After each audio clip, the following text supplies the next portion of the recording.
Doctor Praveen जी हैं, जो राजनीतिक पार्टी जदयू से भी अपना संबंध रखते हैं और प्रदेश सचिव हैं। सर, युवाओं के इस उत्साह के बारे में क्या कहना है?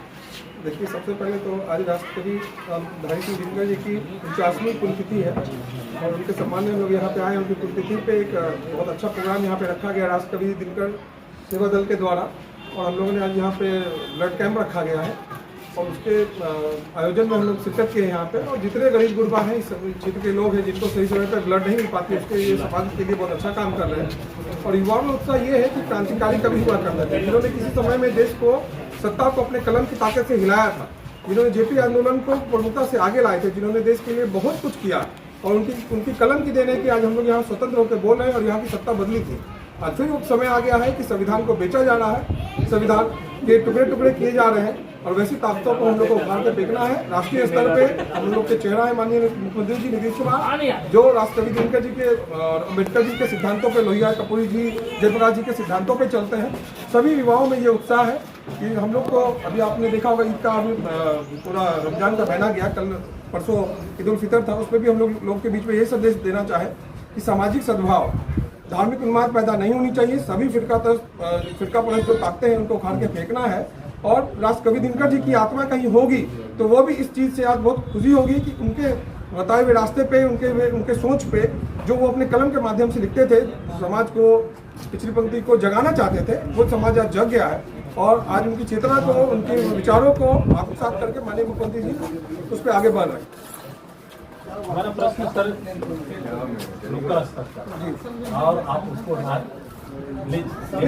सरकार की ओर सर उस मैटर पर तो मैं आपसे प्रश्न रखता हूँ। जब सरकार, आप साथ में रहते हैं तो अच्छा काम होता है और विपक्ष होता है संविधान खतरे में किसी। जब आप साथ हैं और सत्ता का सुख आप भोग रहे हैं, तब सर वही सत्ता और वही पार्टी अच्छा कार्य करती है और जब आप अलग होते हैं तो भारत का संविधान खतरे में।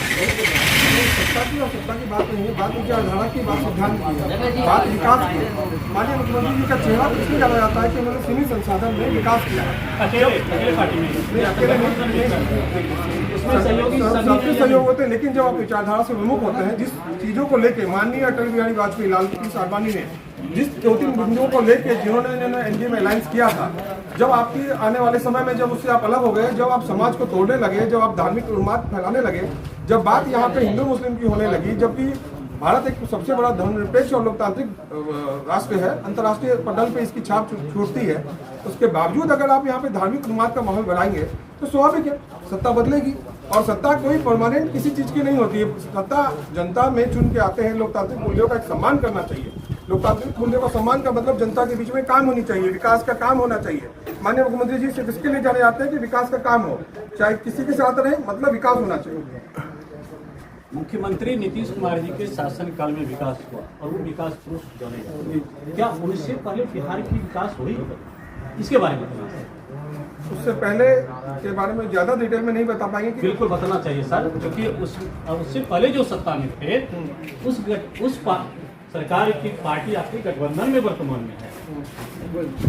उससे पहले उन्होंने, उनके समय में जो काम होना था उन्होंने अपने स्तर पर किया और कभी भी हम लोग को आज मेरा प्रश्न था सर, विकास मुख्यमंत्री नीतीश कुमार की सरकार में होने से पहले हुआ या नहीं, यहाँ मेरा सिर्फ इतना प्रश्न। देखिए, माननीय लालू जी हैं, आप लोग को पता होगा वो किस चीज़ के लिए जाने जाते हैं। उन्होंने भी अपने स्तर पे उस समय जो संसाधन थी उस पर उन्होंने भी काम किया। उन्होंने फिर सर आपकी सरकार जब भाजपा के साथ थी तो जंगल राज की उपाधि देने में आपके माननीय मुख्यमंत्री विकास पुरुष नीतीश कुमार का भी हाथ था और उस समय वो भाजपा के साथ रहने कहते थे जंगल राज। और आप अभी कह रहे हैं, क्योंकि प्रदेश सचिव भी हैं सर, आप कह रहे हैं कि वो अपने स्तर से विकास किए। सर, ये फॉर्मूला चेंज कैसे होता है आप लोगों को? कोई फॉर्मूला चेंज नहीं हुआ। कल आप मान लीजिए आप अपराधी थे और आज आपने उंगली बार लाखों से वाल्मीकि जी कैसे बन जाते हैं? जब आपकी इच्छा बदली, आप सरकार में काम करना चाहे, आपको भी दिखा विकास का, जब माननीय मुख्यमंत्री जी के विकास को, काम को देख के कोई प्रेरित हो रहे हैं, साथ में आना चाह रहे हैं, तो उसमें कोई बुराई नहीं है। कहीं ऐसा नीतीश जी सिर्फ बीजेपी के साथ जाएंगे तो ये फॉर्मूला चेंज तो नहीं हो जाएगा? माननीय संविधान खतरा से होकर संविधान सुरक्षित तो नहीं हो जाएगा सर? आप एक बात समझिए कि माननीय मुख्यमंत्री जी अब एक सिर्फ एक नाम नहीं रह गए, एक विचारधारा रह गए, एक विकास का पर्याय बन चुके हैं। तो विकास का पर्याय का मतलब है वो जिधर जाएंगे उधर विकास होगा, जिधर नहीं जाएंगे उधर विकास खत्म है। उनके जाने नहीं जाने की बात नहीं है। सामाजिक संतुलन से लेकर धार्मिक संतुलन और समाज में सभी धाराओं का विकास होना चाहिए। उसके लिए उनको जो करना पड़ता है वो कुर्बानी भी दी है बहुत बार, आगे भी तैयार है। और मकसद एकमात्र नीतीश कुमार जी का देश स्तर पे कि काम होना चाहिए। जो आज बिहार का मॉडल है इसको कॉपी करके राष्ट्रीय स्तर पे उसकी कॉपी की जा रही है। आपको पता है बिहार में जो जीविका योजना चल रही थी, नीतीश कुमार जी का बहुत ही बहुत बड़ा प्रोजेक्ट था, ये ड्रीम प्रोजेक्ट था। इसको इन्होंने अमली जमला पहनाया और इसको कॉपी करके बीजेपी ने राष्ट्रीय स्तर पे आजीविका योजना कर दी। किसी से कुछ छुपा नहीं है, सबको पता है। जब आपने एनडीए की बात करी थी उस समय बहुत सारे जुमले दिए गए थे, तो मुख्यमंत्री जी को भी लगा कि सब मिलकर काम करेंगे। बात थी विकास की, देश की, बिहार की, सभी प्रदेशों की। जब दिखा कि वो जमीन पर नहीं उतर रहा है, जो हम लोग की वादे हुए हैं उसके पीछे हट रहे हैं, तो वैसे में लाइफ छूटा। और नीतीश कुमार जी उसके बाद सारे सांप्रदायिक ताकत को उखाड़ने के लिए सब लोगों ने इनको चेहरा बनाया। और मजबूती से हम चाहेंगे कि आने वाले समय में वो देश को नई दिशा और दशा दे। चलिए, ये तो बिहार की जनता देख रही है सर कि क्या विकास हो रहा है और क्या दिखावा है। ये तो बिहार की जनता देख रही है और निर्णय बिहार की जनता 2024 और 25 में करेंगे।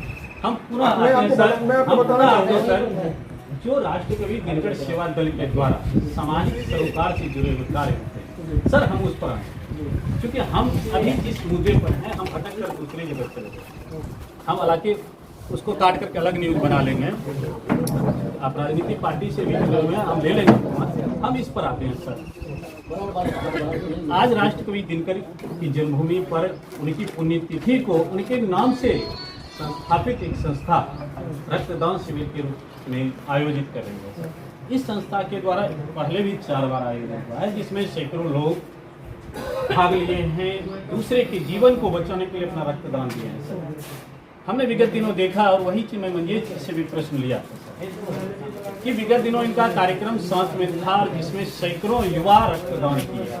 आज छोटा सा कैंप है जिसके साक्षी सर आप भी हैं, दर्जनों युवा रक्तदान करें जिसमें आप भी हैं, गौरव जी भी रक्तदान किए हैं सर। और सदर अस्पताल में सिविल सर्जन के द्वारा भी रक्तदान शिविर का आयोजन किया गया